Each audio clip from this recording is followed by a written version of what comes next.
ഇന്നലെ ഒരു സംഭവം ഉണ്ടായി, അത് ഞാൻ നിങ്ങളോട് പറയാം. റഷ്യന്നോ ജർമ്മനിയെന്നോ പറ്റിയാന്ന് തോന്നുന്നുണ്ട്. ഒരു ചേച്ചി മെസ്സഞ്ചറിൽ മെസ്സേജ് അയച്ചു. ഞാൻ നോക്കുമ്പോൾ പൂര ഇംഗ്ലീഷ്.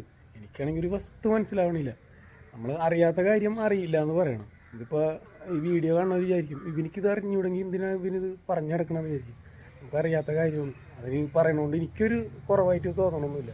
അപ്പോൾ ഇത് പറയണത് എന്താണെന്ന് വെച്ചാൽ, ഈ വീഡിയോ ആ ചേച്ചിയുടെ ഫ്രണ്ട്സുകൾ ആരെങ്കിലും മലയാളികളുണ്ടെങ്കിൽ അവർ കാണുകയാണെങ്കിൽ ആ ചേച്ചിനോട് പറയുമല്ലോ അവനക്കറിയാനാണെന്നുള്ളത്.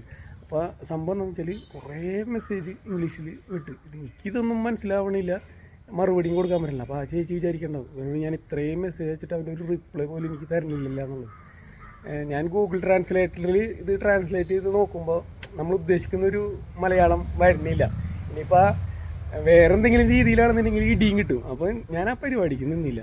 കുറേ കഴിഞ്ഞപ്പോൾ ഉണ്ടല്ലോ എനിക്ക് ആ ചേച്ചി മലയാളത്തിൽ ഇങ്ങോട്ട് മെസ്സേജ് അയച്ചു കൊടുക്കുന്നു. അപ്പോൾ ഞാൻ ഞെട്ടി. അപ്പോൾ സംഭവം എന്താണെന്ന് വെച്ചാൽ, നമ്മളോടുള്ളൊരു ഇഷ്ടം കൊണ്ട് സംസാരിക്കാൻ വേണ്ടിയിട്ട് ആ ചേച്ചി ഗൂഗിൾ ട്രാൻസ്ലേറ്റർ ഡൗൺലോഡ് ചെയ്തിട്ട് അവരുദ്ദേശിക്കുന്ന കാര്യങ്ങൾ ട്രാൻസ്ലേറ്റ് ചെയ്തിട്ട് മലയാളത്തിൽ എനിക്ക് പറഞ്ഞു തരുന്നു.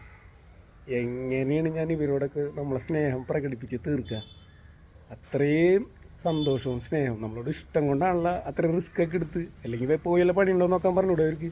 അവൻ മെസ്സേജിന് റിപ്ലൈ ഒന്നുമില്ല, പിന്നെ എന്തിനാ അവനായിട്ട് സംസാരിക്കണം? നമ്മളോടുള്ളൊരു ഇഷ്ടം കൊണ്ടല്ലേ. എല്ലാവരോടും ഒരുപാട് സ്നേഹം കേട്ടാ.